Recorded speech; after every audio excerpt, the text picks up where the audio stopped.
desde las 8 de la mañana que vi que está cancelado, estoy hablando, tengo aquí el registro de llamadas, he hablado más de 20 veces y cada vez es estar ahí esperando. ¿Qué hacemos, no? La cuarta ola de contagios por COVID en México le pega más que al sistema respiratorio, al sistema aeroportuario. Este tablero es la ruleta para los usuarios del aeropuerto de la Ciudad de México. Aquí, las 3 principales líneas aéreas del país marcan sus vuelos en tiempo, demorados o cancelados. ¿Qué va a salir? Todo depende del estado de salud de sus tripulaciones. Estábamos sentados esperando el vuelo y lo cancelaron enfrente de nosotros, ¿no? Cancelado, no hay piloto, no hay tripulación, entonces, chao, cerraron las ventanillas y soluciónense como puedan. Malestar, largas filas y miles de pasajeros varados dejaron hoy las cancelaciones de vuelos nacionales e internacionales en el aeropuerto de esta ciudad. En la Terminal 1, pero principalmente en la Terminal 2, donde la fila de pasajeros intentando documentar salió hasta la calle. Nosotros vinimos de Colombia, teníamos un vuelo de Ciudad de México a Guadalajara, lo cancelaron, entendemos que nos enviaron un correo literalmente 5 minutos antes del vuelo y nos dicen no, que por problemas técnicos, es mentira, toda la tripulación de ellos tiene COVID. Según la Asociación Sindical de Pilotos Aviadores, 55 vuelos de Aeroméxico fueron cancelados este viernes. Pero esa es una cifra siempre a actualizarse porque ni el virus ni los viajeros cesan en su intención de moverse. Como esta turista canadiense que ha buscado durante horas opciones para volar de regreso a su país sin fortuna. How do you feel? Angry. Just want to go home. I hate Aeromexico. That's What it. are you going to try to do? Go to the line? I don't know. Hasta esta tarde, 69 pilotos de Aeroméxico habían dado positivo a COVID, 14 de Aeroméxico Connect y 5 de Aeromar, y 7,031 pasajeros habían sido afectados por las demoras y cancelaciones. Pero hay más personal comprometido. 129 pilotos están aislados y sin trabajar por haber tenido contacto con tripulaciones que dieron positivo. Entonces, si yo tengo un caso de un positivo, estoy, digamos, metiendo en protocolo a otras 4 personas por un periodo de 5 días. Esa es la verdadera afectación que se ve. En una breve declaración, Aeroméxico dijo que enfoca sus esfuerzos para minimizar el impacto de la pandemia en sus operaciones. La demora o cancelación de vuelos es el último recurso. Invitamos a los clientes a mantenerse pendientes del estatus de su vuelo, concluyó. Y sí, los clientes se mantienen pendientes, algunos durante más de 3, 5, hasta 12 horas, como ellos que durmieron en la terminal, como este grupo de jornaleros que no llegarán a tiempo a sus trabajos en Canadá. Todos buscando escapar de este aeropuerto en tiempos de pandemia. Sí logró salir, señora. Logré, de milagro. 3 horas. No cancelaron su vuelo. Y tenía business. Las afectaciones de esta nueva crisis de COVID se le puede llamar cuarta ola o como se quiera, pero como decía Marco Silva, más que al sistema respiratorio, las afectaciones están golpeando la vida cotidiana de millones de personas en México y el mundo. Para muestra, el aeropuerto de la Ciudad de México hoy y quizá mañana, pasado mañana, el lunes, el martes. Buenas noches. Viva Aerobús informó que 85 de sus tripulantes, pilotos, sobrecargos, se encuentran en aislamiento por sospecha o caso confirmado de COVID. Esto significó la cancelación de 6 vuelos entre miércoles y jueves. Hoy no reportaron ninguna. Volaris no reportó tripulaciones aisladas o contagiadas. Aseguró que hasta el momento todos sus vuelos han operado con normalidad, salvo la ruta Tijuana, que ha sido afectada por otra cosa, por el mal clima. Por su parte, la Asociación Sindical de Sobrecargos de Aviación reportó que 141 miembros de tripulaciones, 141, dieron positivo a COVID. Esto es uno más que ayer. La cifra va a ser actualizada mañana, se dice que mañana en la mañana, ante la posibilidad de que haya altas médicas, el sindicato considera la posibilidad de llamar a sobrecargos despedidos hace un par de años en la reestructuración de Aeroméxico en caso de que sea necesario para cubrir las operaciones de esta línea aérea. 460 sobrecargos estarían disponibles, de acuerdo con Ricardo del Valle, el secretario general de ASA. Hoy, y es que ¿en dónde estamos? Hoy se registró nuevamente el segundo día con más contagios desde que se mide el COVID, desde hace 22 meses. Ayer veíamos que era el segundo día, bueno, pues hoy se superó. El día con más contagios fue 18 de agosto del año pasado. Hoy se registró el segundo, con el mayor número, 28.023. Ayer el tercero con 25.821. Nunca se había visto un crecimiento de contagios como el que estamos viviendo hoy. La Secretaría de Salud difundió en la tarde su propuesta de semáforo para las próximas 2 semanas. Ya no hay un país tan verde como lo vimos los últimos 2 meses. Y hay 3 estados que están en naranja: Baja California Sur, Tamaulipas y Chihuahua, 10 en amarillo: Aguascalientes, Baja California, Coahuila, Colima, Durango, Quintana Roo, Sinaloa, Sonora, Yucatán y Zacatecas. Las otras 19 entidades se mantienen en verde, entre ellas la Ciudad de México. Vamos a regresar al tema de COVID y mucho más. Regresamos en un momento.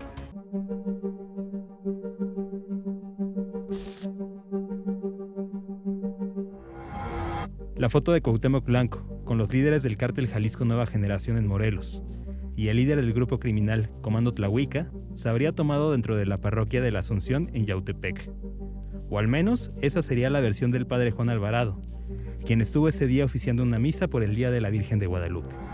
Él se recuerda que en una ocasión, en una misa de 12 de diciembre, pues estuvieron ahí presentes, pero él simplemente no sabía que, igual que no sabía qué personajes había ahí, más que pues, el gobernador, que no puedes dejar de ver que es el gobernador. Entonces, pues que bueno, en esa reunión del 12 de diciembre, más bien la misa del 12 de diciembre en esa parroquia, pues bueno, ahí él se saludó y punto. De acuerdo con el vocero de la diócesis de Cuernavaca, esto habría ocurrido en 2018, un par de meses después de que Cuauhtémoc tomó protesta como gobernador. Sin embargo, ese mismo día, el gobernador estuvo en otros 2 eventos. Por la mañana participó en otra misa, una que se ofició en Palacio de Gobierno justo por el Día de la Virgen. Aquí presentamos la crónica. Y hace mucho tiempo fui monaguillo cuando tenía 9 a 10 años allá donde yo nací, donde yo crecí, y es parte importante de todos los católicos, ¿no? Y más tarde, después del mediodía, viajó a la Ciudad de México, en donde participó con otros gobernadores de la CONAGO en una reunión de seguridad encabezada por el exsecretario de Seguridad, Alfonso Durazo. Nada se sabe de esa supuesta misa que ocurrió en Yautepec. Ni siquiera el medio más importante del estado, el Diario de Morelos, tiene registro de ese evento. Incluso, ni en las mismas oficinas del gobernador se sabe con certeza qué día se tomó la foto. El secretario de Gobierno del estado, Pablo Ojeda, mencionó que también pudo haber ocurrido en 2017, cuando Cuauhtémoc Blanco aún era presidente municipal de Cuernavaca. Ese día, el Diario de Morelos tampoco registró la famosa misa, en donde habría ocurrido Cuauhtémoc al lado de los habitantes de Yautepec. ¿Por qué no hay registro de un evento indudablemente noticioso?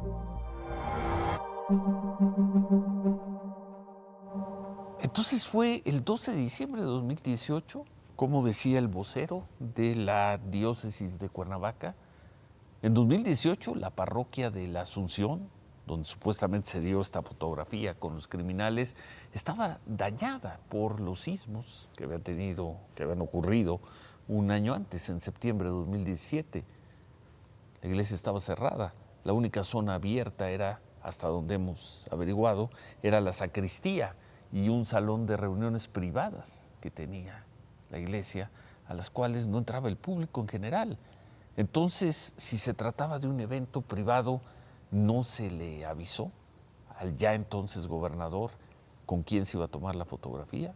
Sí se tiene registro de una misa en Palacio de Gobierno, la cual fue convocada y hubo medios, aquí hicimos la crónica, pero de la otra no se sabe nada, nada. Veíamos el diario de Morelos, tiene registro de la misa en el Palacio de Gobierno de Cuernavaca, pero no de la otra, no, la de Yautepec. En fin, el caso de Cuauhtémoc Blanco, siguen ahí las dudas, a pesar de estas declaraciones de la iglesia de Cuernavaca. En la tarde se registró un incidente de violencia en el penal de Apodaca, dentro del penal de Apodaca, Nuevo León. El saldo es de 25 reos heridos. De acuerdo con Aldo Fassi, el secretario de Seguridad del Estado, la pelea comenzó entre dos personas por supuestas extorsiones. A la pelea se sumaron otros presos. Ahí se creció la violencia. Más tarde, familiares de los reos llegaron a la entrada del penal, exigían información. En las protestas, ahí lo vemos, una de las rejas del penal cayó sobre las personas. 4 heridos, 2 de ellos familiares de presos y 2 camarógrafos. Yo te respondo.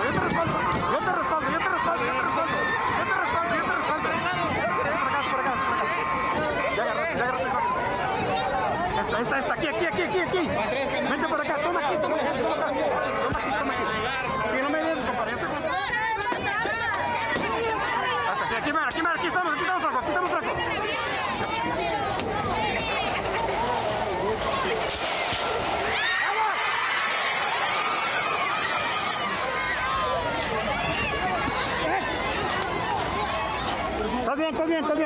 Está bien. ¡Ábrala y sáquenla! ¡Ambulancia! ¡Ábrala!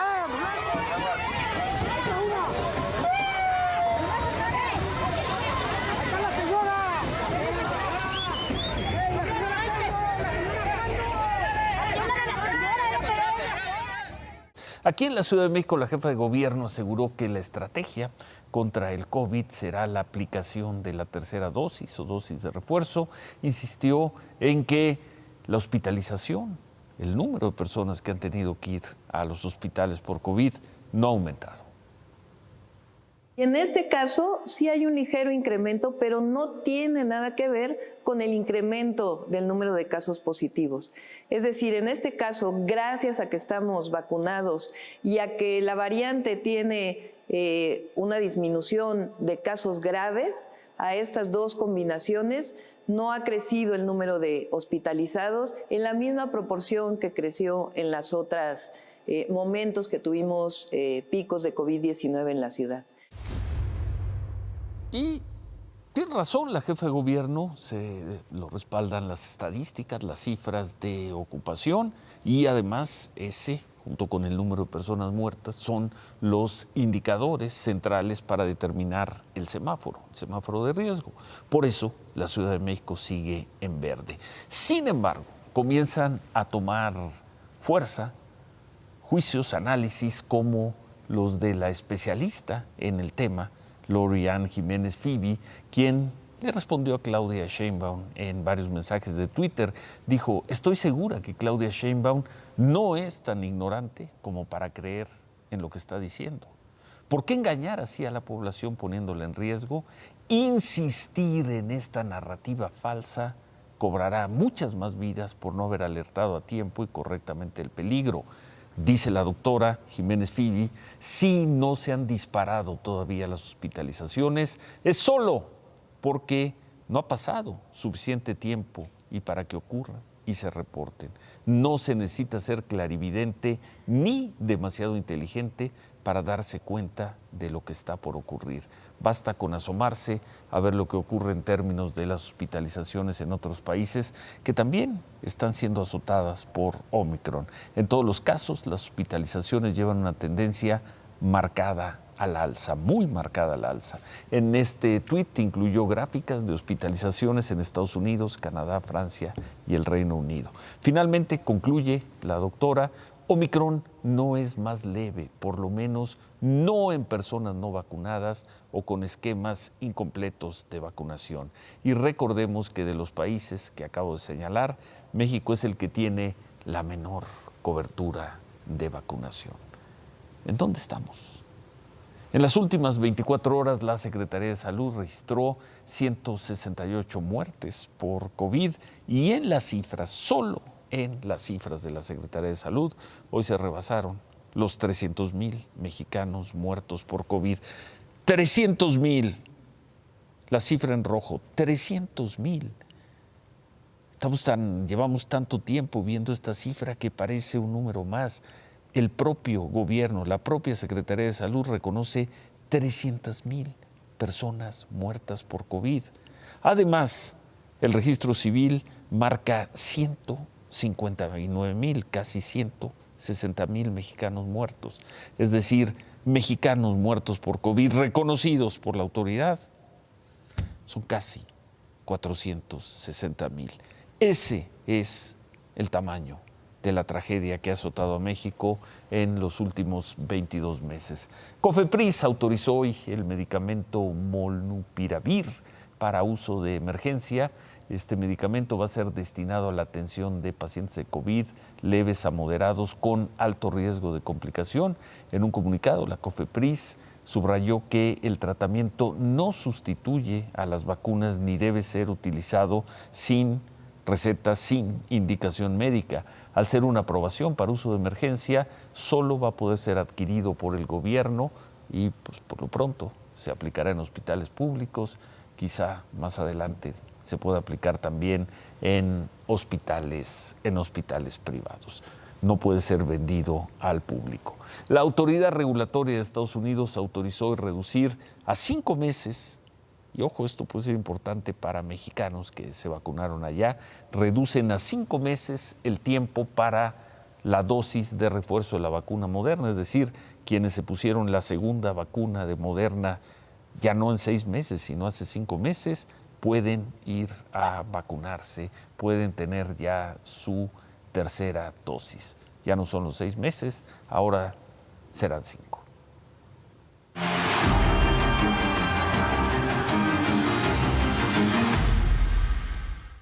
Y hablando de lo que ha ocurrido en los últimos 22 meses con el tema de la salud, hoy conocimos que la Comisión Nacional de los Derechos Humanos le pidió a Pemex, repito, Comisión Nacional de los Derechos Humanos, le pide a Pemex que repare el daño a las víctimas, aquellas víctimas a las que se les suministró un medicamento contaminado, lo recordarán, en el Hospital Regional de Pemex en Villahermosa. Pero hasta ahora, ni una sola víctima ha recibido siquiera una llamada de Pemex. Finalmente, se tardó mucho, pero la CNDH llegó a la terrible historia, a la trágica historia de la heparina envenenada en el Hospital de Pemex de Villahermosa. Y la mataron porque mi madre estaba bien. Todavía mi esposo vio cuando llevaron el cartón de medicina y lleno de polvo. Le dijo que no lo fueran a matar porque eso estaban en malas condiciones. 1 año y 9 meses de impunidad han transcurrido desde que envenenaron con heparina sódica contaminada a los pacientes de hemodiálisis del Hospital de Pemex en Villahermosa, Tabasco. No hay ningún encarcelado por este crimen. Estamos viendo que está quedando impune esta situación cuando fue una negligencia médica de parte del hospital hacia nuestros familiares. 1 año y 9 meses pasaron para que la Comisión Nacional de Derechos Humanos concluyera la investigación sobre estos hechos y por fin una autoridad les diera la razón a las víctimas. La CNDH aclara 3 puntos fundamentales. 1, que el número de pacientes envenenados fue de 69. 2, que los fallecidos por la heparina contaminada fueron 14 y no solamente 8 como lo afirmaba Pemex.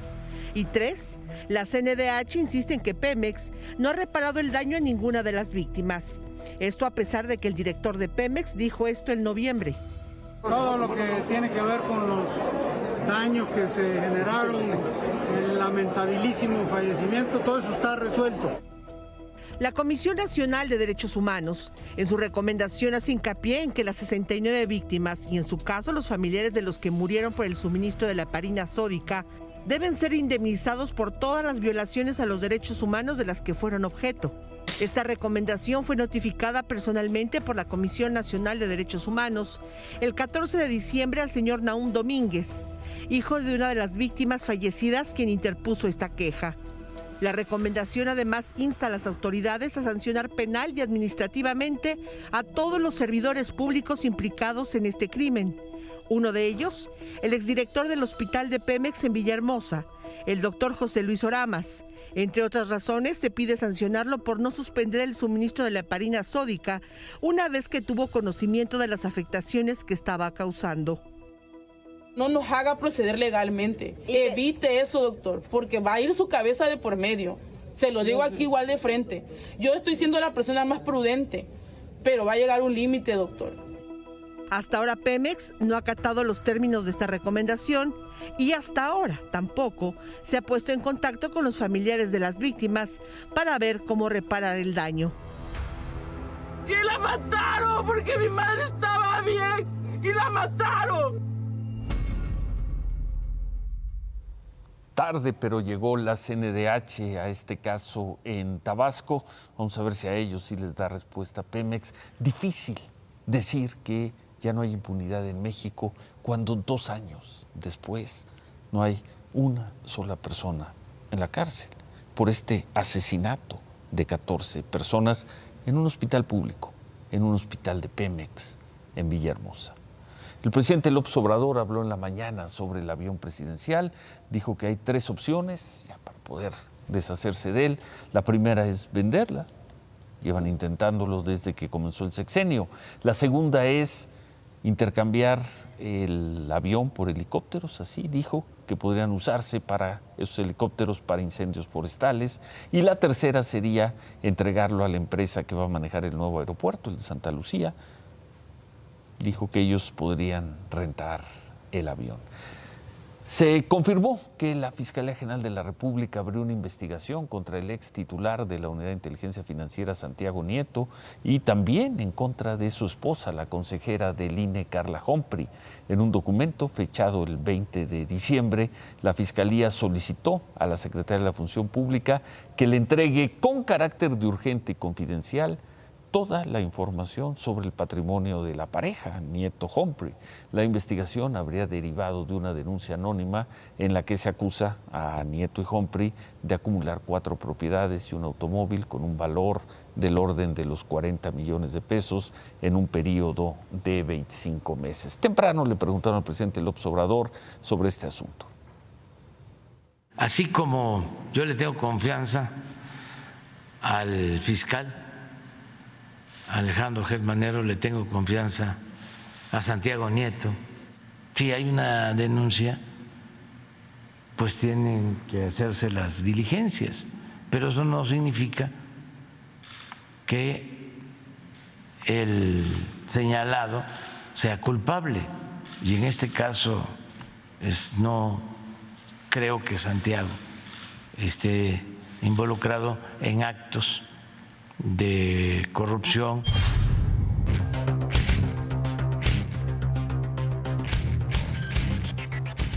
La pésima cifra, David, la adelantabas anoche y la analizabas anoche. Quienes hayan nacido en este siglo, Ciro, no conocían una inflación tan alta. Ese es un hecho duro, así concreto. La inflación de la época de Vicente Fox de 2001 es la última más alta antes que esta. Es decir, hemos vivido en México con inflaciones del 2%. 3, 4. Llegamos en 2015, 2% la inflación. Cuando se dio el gasolinazo aquel que todo el mundo decía que la economía se había caído y que el gobierno, aunque es una obligación del Banco de México, el responsable final es el Banco de México de controlar la inflación, pues se decía el gobierno de Enrique Peña Nieto fue de 6.7%. 6.7% con el gasolinazo, con el todo el mundo se va a acabar, estos no pudieron. Para ponerla en dimensión, es muy importante ponerla en dimensión. Es la inflación más alta. Que sí, porque hay inflaciones externas, sí, también las hubo en otras épocas. ¿Habría un responsable? ¿O es el mercado? A ver, hay 2 puntos.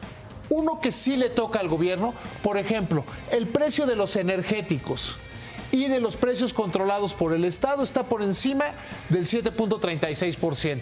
Entonces es responsable de esa parte de la inflación. Podemos decir, oye, que en Estados Unidos está la inflación muy elevada. Sí, pues es otra parte. Se compone de muchas cosas la inflación. Pero el hecho concreto, el hecho importante, el hecho relevante es que tú vas a comprar y te alcanza menos. Te alcanza muchísimo menos de lo que te alcanzaba. Si tenías 100 pesos el año pasado, el 1 de enero del año pasado. Ahora son 93. Ahora tienes 93 pesos. Eso es la inflación. La inflación es un impuesto además que se le cobra a los más pobres. O sea, podemos poner un impuesto, entre comillas, que se le cobra a los más pobres. ¿Qué puede hacer la autoridad? Gobierno, Banco de México. Banco de México, seguir la política monetaria que ha seguido ser duro, aunque como hoy decía Gerardo Esquivel, su gobernador de Banco de México en su cuenta de Twitter, ya pasó la cresta de la inflación. También lo decía el gobernador saliente Díaz de León, también en la entrevista aquella que hizo a finales del año pasado, dijo, ya llegó a su última, porque incluso hay un efecto aritmético y por eso hay que medirle plazos más cortos. Ya podemos empezar a pensar que ya llegamos a la punta de la inflación y a partir de aquí va a pasar.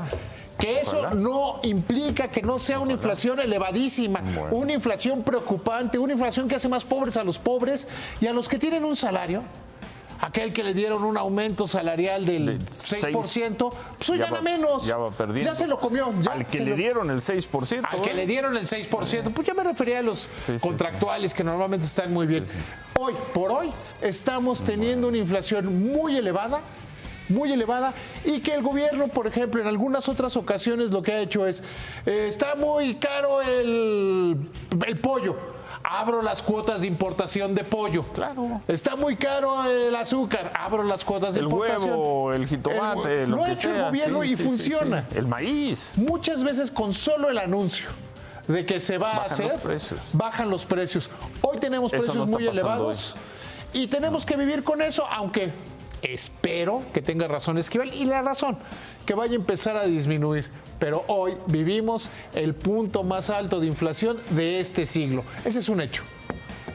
¿Hoy sí vas a rematar? No sé, mira, déjame pensarlo. Remata. Remata con lo que tú digas. Remátala, David. Ricardo Sheffield, no te equivoques. No puedes avisar con antelación que los pilotos se van a enfermar y van a tener que cancelar vuelos. ¿Sí es preocupante que estés cancelando vuelos? Sí, sí es preocupante. Lo que es más preocupante es que esté habiendo un COVID tan pernicioso en cuanto a contagios, menos grave. Entonces no se le puede pedir a nadie, avísenos con anticipación que les va a dar COVID, avísenos con anticipación, por favor. La Profeco está para cosas más serias. Cosas más serias. Hablando de cosas más serias, ¿ganó el América? ¿Perdió el América? ¿Jugó el América? A ver, regresamos. Regresamos con eso, volvemos. El América. Creo que es la presión de que después de muchos torneos no ha sido lo que se esperaba, la eliminación de los torneos pasados y completamente perdió los estribos fuera de lugar. Seguramente le echarán 2 o 3 partidos por la manera en que interrumpe el partido, se mete en la cancha y le dice de todo al silbante. Perdió la cabeza Solari, desconocido total. Mi querido Ciro.